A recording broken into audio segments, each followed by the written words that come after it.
March 31st, 1993.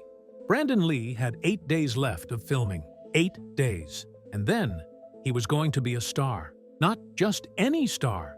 Not another martial arts actor trying to fill impossible shoes.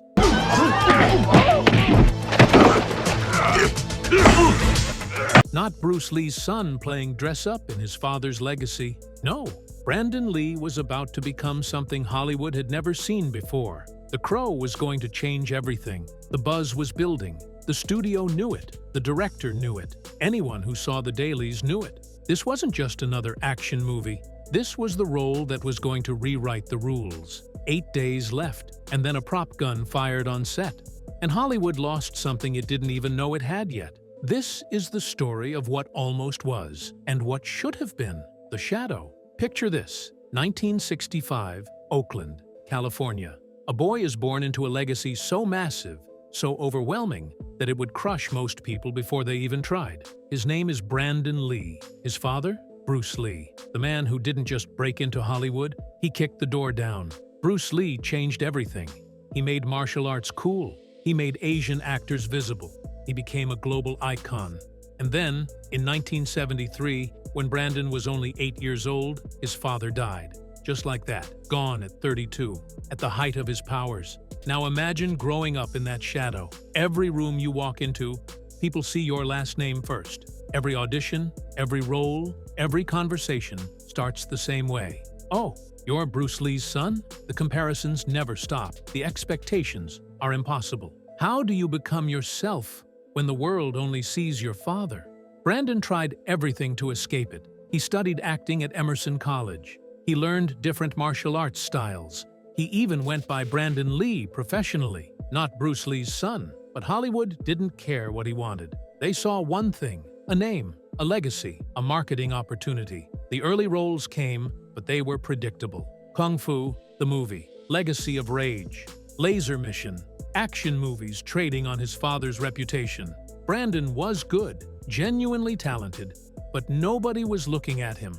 They were looking at who he was related to. And that's a special kind of prison, being famous because of someone else. Being hired not for who you are, but whose son you are. But here's the thing about Brandon Lee. He didn't want to be the next Bruce Lee. He wanted to be the first Brandon Lee.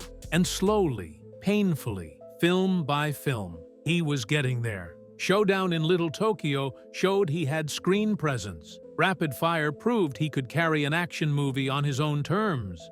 The reviews started changing. Critics stopped comparing. They started noticing. Hollywood was finally starting to see him. Not as Bruce Lee's son, as Brandon Lee, the actor. And then the Crow script landed on his desk, and everything was about to change. The Crow. The Crow wasn't supposed to be a big movie. It was a dark, gothic revenge tale based on an indie comic book. Low budget, risky tone. A director named Alex Proyas, who was relatively unknown. On paper, it was the kind of project studios dumped into February and forgot about. But Brandon Lee read the script and saw something else. He saw a character drowning in grief. A man brought back from the dead to avenge the murder of his fiancée.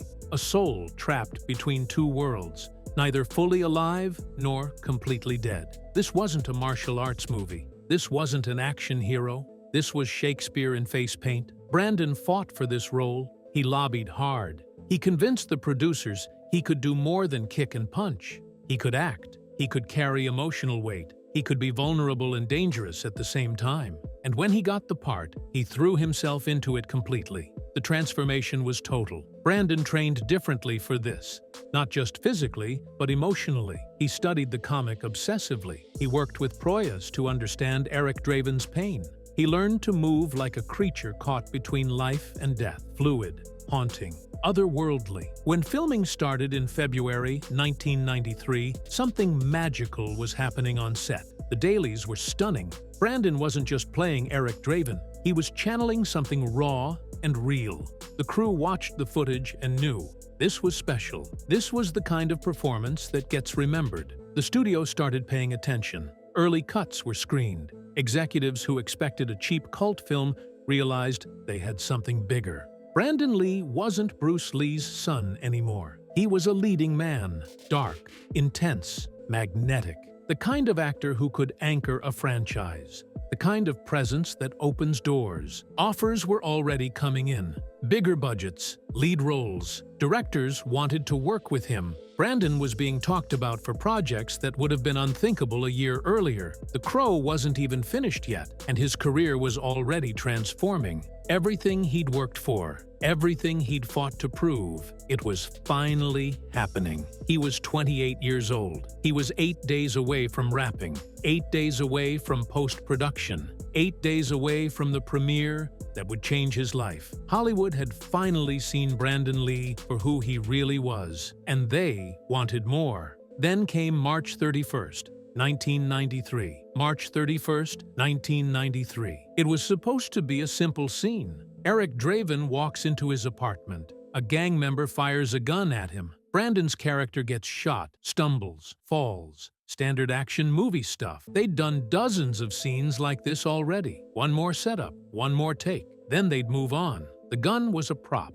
a .44 Magnum revolver loaded with blanks. Blanks are supposed to be safe. They make noise, they create a flash, but they don't fire projectiles. That's the whole point. Actors point guns at each other all the time. It's movie magic. It can't hurt anyone. Except this time, something was wrong. Weeks earlier, a different scene had required dummy rounds for a close-up shot of the gun. Dummy rounds look real but have no powder. After that scene, someone removed the dummy rounds, but they didn't remove them properly. A bullet tip stayed lodged in the barrel. Nobody noticed. Now, on March 31st, the gun was loaded with blanks for the shooting scene. The actor playing the gang member, Michael Massey, pointed the gun at Brandon and pulled the trigger. The blank fired. The explosive force behind it launched that lodged bullet tip forward. It became a real bullet, and it hit Brandon in the abdomen. Brandon stumbled and fell. The director yelled, "Cut." Everyone thought it was brilliant acting. Brandon sold the impact so convincingly. Then someone noticed he wasn't getting up. He wasn't moving.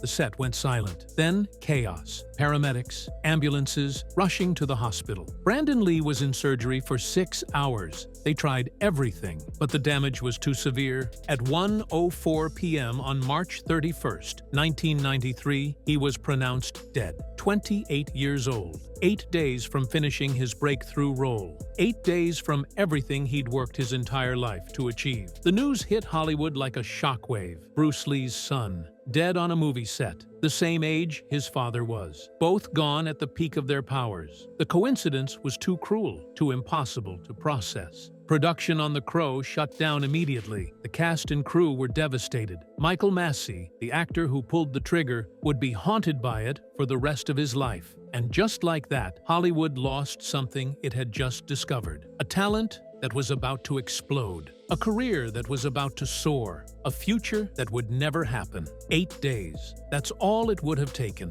8 more days. The aftermath. The Crow should have died with Brandon. That's what everyone thought. How do you finish a movie when your lead actor is gone? How do you release it without it feeling like exploitation? The studio considered shelving it entirely. Just lock it away. Pretend it never happened. Move on. But Brandon's mother, Linda Lee Cadwell, and his fiancée, Eliza Hutton, made a decision. Finish it. Release it. Let the world see what Brandon created. Let his final performance be seen. He worked too hard. He gave too much. This was his moment. Don't take that away from him. So they did something remarkable. Using early CGI, body doubles, and careful editing, they completed the film. They finished Brandon's story. And on May 11th, 1994, The Crow hit theaters. Critics expected a tragedy, a curiosity, a memorial. What they got was something else entirely. The reviews were stunning. Brandon Lee's performance was called haunting, mesmerizing, star-making. He moved like a ghost. He embodied pain and rage with a depth that shocked critics. This wasn't just good. This was extraordinary. The kind of performance that launches legendary careers. Rolling Stone called it a tragic reminder of a talent taken too soon.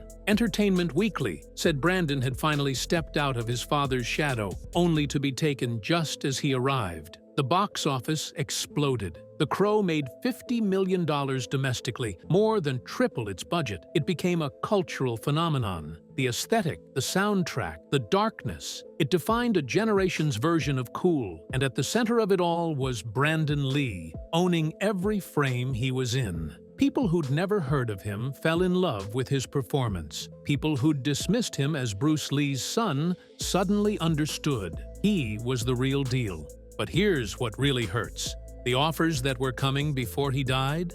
They multiplied after The Crow's success. Scripts poured in for a dead man, action franchises, dramatic roles, leading man parts in major studio films. Brandon Lee was suddenly one of the most wanted actors in Hollywood.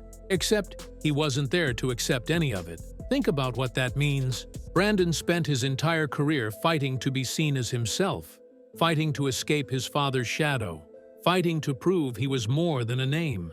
And the moment he finally did it, the moment Hollywood finally saw Brandon Lee the actor, he was gone. The career he'd worked his entire life to build was waiting for him, and he'd never get to live it. Asian representation in Hollywood could have been different.